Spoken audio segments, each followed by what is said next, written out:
नमस्कार मित्रों, कल के वीडियो में हम लोगों ने व्याकरण की बेसिक डेफिनेशंस पर विचार किया था और आज हम उसके ठीक आगे बढ़ेंगे।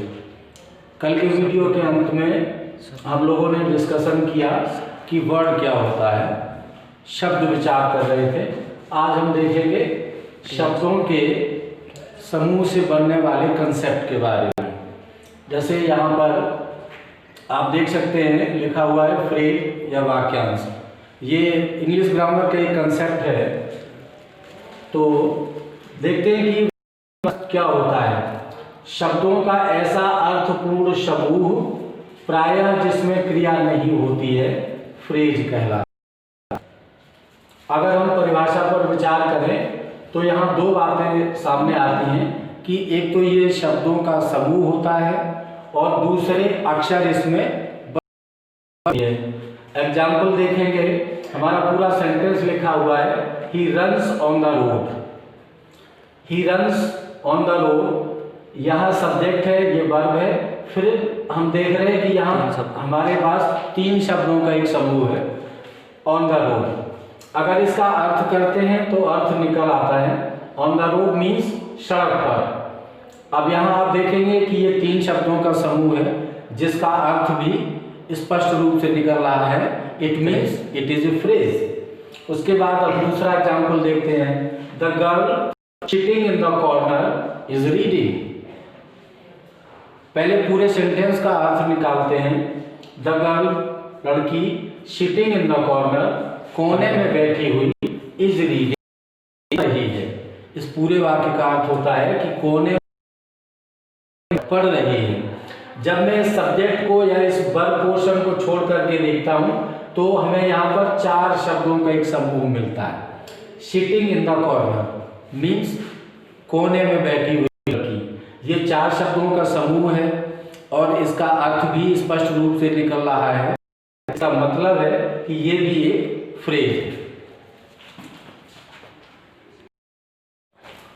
अभी हम लोगों ने विचार किया कि फ्रेज क्या होता है, फ्रेज की परिभाषा हो गई। अगर इसके संबंध में आपका कोई क्वेश्चन है तो आप नीचे कमेंट बॉक्स में जाकर के कमेंट करके पूछ सकते हैं। इसके बाद में हम देखते हैं कि फ्रेज के प्रकार कितने होते हैं, फ्रेज के भेद कितने होते हैं, types of phrase. These are of 5 types. ये 5 प्रकार के होते हैं। First noun phrase, second adjectival phrase, third adverbial phrase, fourth verbial phrase, fifth and last is prepositional phrase. सबसे पहला है यहाँ पर नाउन फ्रेज। जब कोई शब्दों का समूह फ्रेज के रूप में नाउन के स्थान पर आता है तो हम उसको नाउन फ्रेज कहते हैं। जब कोई फ्रेज एडजेक्टिव के स्थान पर आता है तो एडजेक्टिवल फ्रेज कहलाता है। इसी प्रकार से इनका भी होता है कि जब कोई फ्रेज एडवर्ब के रूप में आएगा तो एडवर्बियल फ्रेज होगा। जब कोई फ्रेज वर्ब कंटेन करता है तो वर्बियल फ्रेज कहलाता है। और जब कोई फ्रेज प्रीपोजिशन से स्टार्ट होता है तो हम उसे प्रीपोजिशनल फ्रेज कहते हैं। फ्रेज टाइप में पहले टाइप का फ्रेज नाउन फ्रेज कहलाता है। अब हम लोग जब देख चुके हैं कि फ्रेज 5 प्रकार के होते हैं और उसमें पहला नंबर आता है नाउन फ्रेज का, तो अब हम नाउन फ्रेज को देखते हैं। जब कोई फ्रेज नाउन के रूप में आता है तो वह फ्रेज नाउन फ्रेज कहलाता है। यहाँ परिभाषा को थोड़ा समझने की कोशिश करें कि जब कोई फ्रेज नाउन के रूप में आता है तो वह फ्रेज नाउन फ्रेज कहलाता है। एग्जाम्पल से इसको समझने की कोशिश करते हैं। जब पहला वाक्य जो यहाँ पर लिखा हुआ है, the beautiful girl is singing a song, एक सुंदर लड़की, एक खूबसूरत लड़की एक गीत गा रही है। यहाँ पर हम देख रहे हैं कि the beautiful song, the beautiful girl, ये 3 शब्दों का एक समूह बन रहा है जो कि एक फ्रेज है। और चूंकि ये सब्जेक्ट के स्थान पर आ रहा है इसलिए इसको नाउन फ्रेज माना जाएगा, क्योंकि सब्जेक्ट के स्थान पर या ऑब्जेक्ट के स्थान पर जो भी वर्ड्स आते हैं वो नाउन होते हैं। इस आधार पर हमारा ये पहले सेंटेंस का जो पहला फ्रेज है द ब्यूटीफुल गर्ल, यह नाउन फ्रेज कहलाएगा। इसी प्रकार से हम देखते हैं कि he gave a pen to a little boy. यहाँ पर ही हमारा सब्जेक्ट है, गिव वर्ब है। इसके बाद में ये 2 वर्ड का फ्रेज बन रहा है, 2 शब्दों का एक समूह बन रहा है, एक कलम, ये भी नाउन फ्रेज है। इसी प्रकार से हम देखते हैं कि ए लिटिल बॉय, ये 3 शब्दों का एक समूह निर्मित हो रहा है। अगर इसका हम अर्थ निकालते हैं तो अर्थ होगा एक छोटा लड़का, अर्थ भी पूरा निकल रहा है और ये 3 पर्याप्त शब्दों का समूह भी है। इस आधार पर ये भी नाउन फ्रेज का एक एग्जाम्पल होगा। इसी प्रकार से हम तीसरे सेंटेंस में देखते हैं a strong wrestler can win about. एक मजबूत, एक हष्टपुष्ट या एक शक्तिशाली पहलवान कुश्ती जीत सकता है। बाउट मीन्स कुश्ती, रेसलर मीन्स पहलवान। एक मजबूत पहलवान कुश्ती जीत सकता है। यहाँ पर हम देख रहे हैं कि ये 3 शब्दों का एक समूह बनना है, ए स्ट्रॉन्ग रेसलर। अगर हम इसका अर्थ करते हैं तो अर्थ होता है एक शक्तिशाली पहलवान। 3 शब्दों का समूह है, अर्थ भी स्पष्ट निकल रहा है। It means it is also an example of a. अब आप इसका स्क्रीनशॉट ले लें। नाउन फ्रेज के बाद हम क्रमशः देखते हैं एडजेक्टिवल फ्रेज को, कि एडजेक्टिवल फ्रेज क्या है। इसके नाम से ही ऐसा एहसास होता है कि यहाँ एडजेक्टिव महत्वपूर्ण है। परिभाषा देखेंगे, जिस फ्रेज में विशेषण प्रमुख होता है उसे एडजेक्टिवल फ्रेज कहते हैं। इसी फ्रेज में अगर विशेषण शब्द सबसे महत्वपूर्ण है तो वह फ्रेज विशेषणात्मक वाक्यांश या एडजेक्टिवल फ्रेज कहलाता है। इसका एग्जाम्पल चेक करते हैं। ही वॉज एक्सट्रीमली डिलाइटेड, वह पूर्णतः आनंदित था। आप देखेंगे कि यहाँ पर एक फ्रेज बन रहा है extremely dilated. Dilated past participle होने के कारण एडजेक्टिव होता है और उसके पहले एक एडवर्ब आ रहा है, तो ये दोनों मिलकर के एडजेक्टिव फ्रेज बन जाते हैं। इसी प्रकार से हम दूसरा एग्जाम्पल लेते हैं कि he is rather fond of playing hockey, वह वास्तव में हॉकी खेलने का शौकीन है। यहाँ पर जब हम देखते हैं तो एक फ्रेज हमारा बन रहा है रादर फॉन्ड ऑफ, जिसमें कि फॉन्ड शब्द एडजेक्टिव है। फॉन्ड मीन्स शौकीन, वह वास्तव में हॉकी खेलने का शौकीन है। अब यहाँ पर इस फ्रेज में सबसे इंपॉर्टेंट वर्ड है फॉन्ड, जो कि एडजेक्टिव है।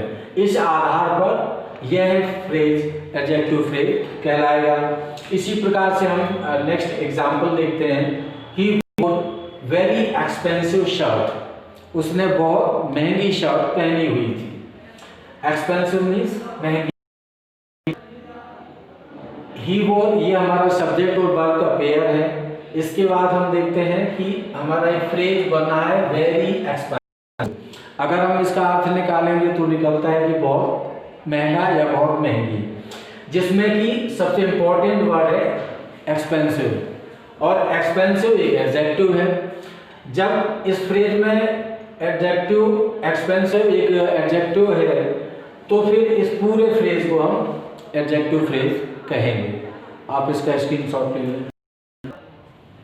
इसके अगले क्रम में हम लोग विचार करते हैं एडवर्बियल फ्रेज पर।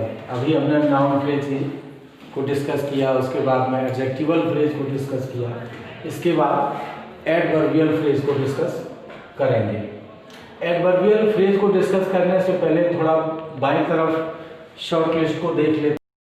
यहाँ पर कुछ पॉइंट नोट किए हैं, जैसे समय है, शर्त है, तुलना है, कारण है, उद्देश्य है, स्थान है, परिणाम है और कार्यविधि है।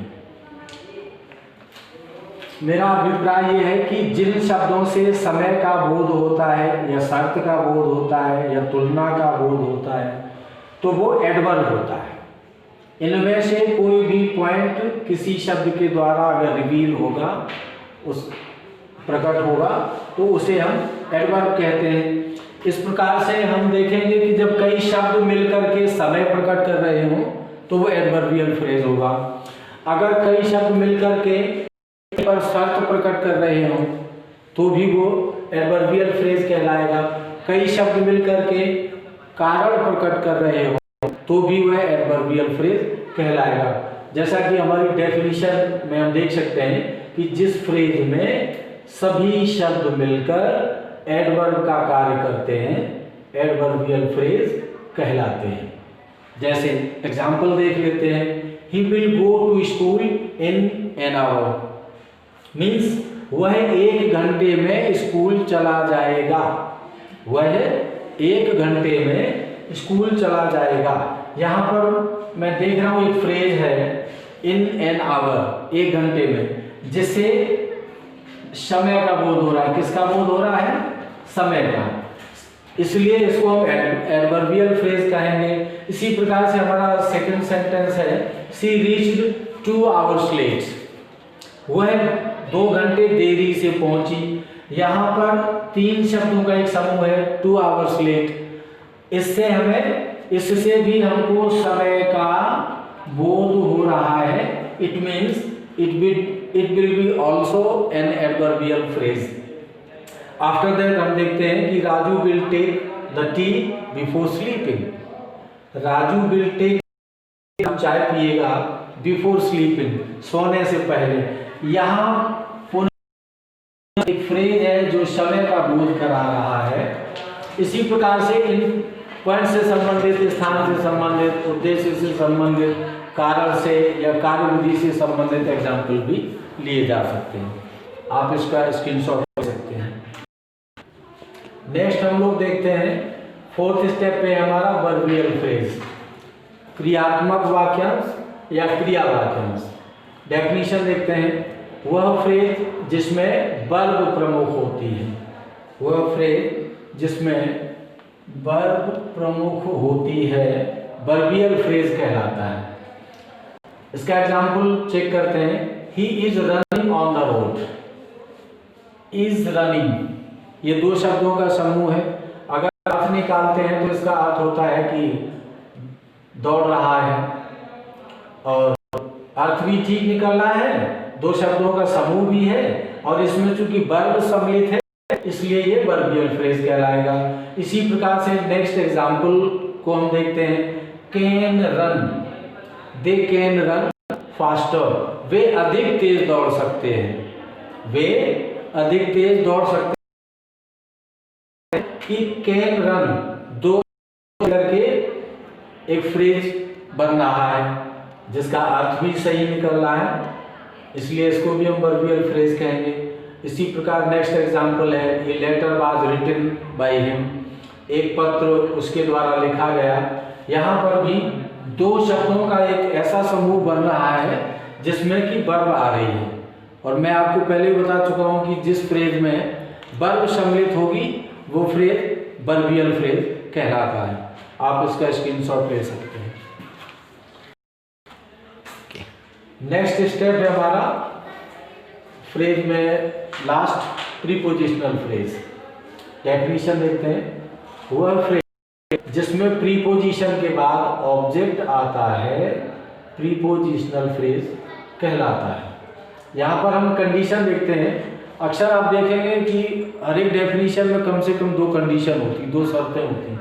यहाँ पर भी हम देख सकते हैं कि एक तो प्रीपोजिशन होना चाहिए और प्रीपोजिशन के बाद में ऑब्जेक्ट होना चाहिए, तब जाकर के वो प्रीपोजिशनल फ्रेज बनता है। जैसे हम अपना फर्स्ट एग्जांपल देखते हैं, हमारा टू प्रीपोजिशन है और मी उसके बाद में एक ऑब्जेक्ट आ रहा है, तो ये हमारा प्रीपोजिशनल फ्रेज हो गया। इसी प्रकार से हम देखेंगे कि नेक्स्ट एग्जांपल में डोंट वॉक विद हिम, उसके साथ मत चलो। यहाँ पर आप देख रहे हैं कि विद प्रीपोजिशन है और हिम उसका ऑब्जेक्ट है, तो ये भी प्रीपोजिशनल फ्रेज का एक एग्जाम्पल हो जाएगा। इसी प्रकार से there is a gift for you, आपके लिए एक इनाम है। यहाँ पर आप देखते हैं कि फॉर हमारा प्रीपोजिशन है और इसके बाद में यू ऑब्जेक्ट है, तो यहाँ भी 2 वर्ड्स का एक पेयर बनता है, एक फ्रेज बनता है जो कि प्रीपोजिशनल फ्रेज कहलाएगा। आप फ्रेज से संबंधित जो भी आपकी शंकाएं हो वो कमेंट बॉक्स में आकर के हमें बताएं। I will try to consult you. और अब आप इसका स्क्रीनशॉट लें।